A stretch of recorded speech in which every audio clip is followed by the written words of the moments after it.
जितने भी योनियां जिसको हम कहते हैं, पशु कहते हैं, जानवर कहते हैं, पंछी कहते हैं, कीड़े मकोड़े कहते हैं, भोजन वो भी करते हैं, संतान उनके भी होती है, औलाद उनके भी होती है, भय वो भी खाते हैं,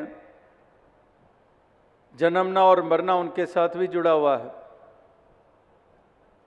तो फिर इंसान अगर तू भी उसी तल तक रहा तो फिर बड़े भाग्यमान उस तन पावा। फिर इस पंक्ति का क्या मायना हुआ? ये क्यों कहा कि बड़े भाग्य की बात कि तुझे मनुष्य जन्म मिला है? ये मनुष्य जन्म भाग्य की बात इसलिए माना गया है कि ये तेरे लिए एक सुनहरी अवसर है, जिसको हम गोल्डन अपॉर्चुनिटी कहते हैं, कि एक सुनहरी अवसर है कि आत्मा का उद्धार हो पाए। शरीर की यात्रा तो कितनी जाएगी, ज़्यादा से ज़्यादा 100 साल। कहीं खबरों में मिल जाता है कि फलां इंसान फलां मुल्क में 120 बरस का हो के संसार से रुखसत हो गया। इससे आगे कहाँ जाएंगे? लेकिन आत्मा की यात्रा कोई 40, 20, 100 साल की है नहीं है। जैसे कहा कि ये यात्रा आत्मा की कब से चलती आ रही है।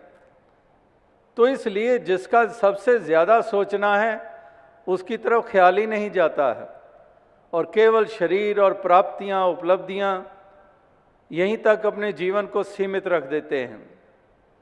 तो इसीलिए महापुरुष संत जन इस पहलू की तरफ ये ध्यान दिलाते आ रहे हैं, जैसे आज भी सत्संग में दिलाया जा रहा था कि इंसान सोच गौर कर, मालिक ने तुझे सोचने समझने की ताकत दी है, लेकिन इस समझ का सही मायनों में इस्तेमाल कर ले और वो जागरूकता प्राप्त कर ले, आत्मा को नाता परमात्मा से जोड़ ले।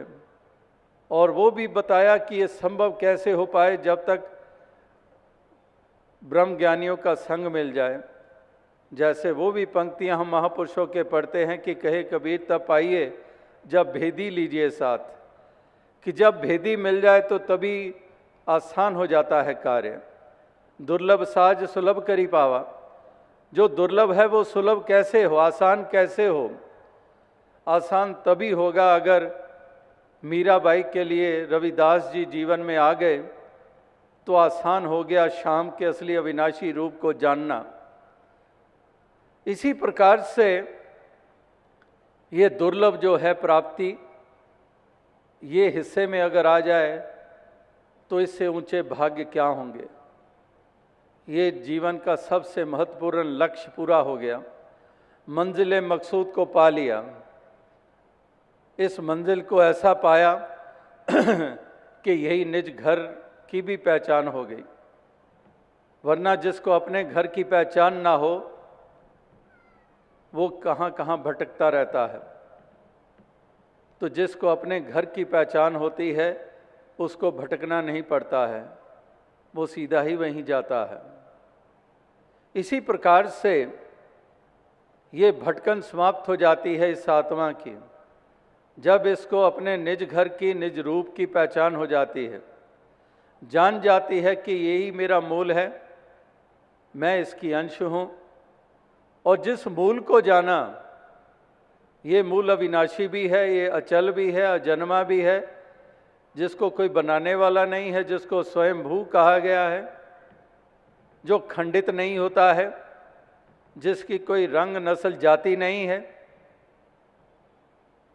तो जब ये जाना इसको इसके रूप में, जैसे अभी भी जिक्र हो रहा था, कुरुक्षेत्र के मैदान में भगवान कृष्ण के द्वारा अर्जुन को ये बोध कराया जाना, जिसके कारण वो 10 दिशाओं की तरफ नतमस्तक हो जाता है, उससे पहले क्यों नहीं हुआ?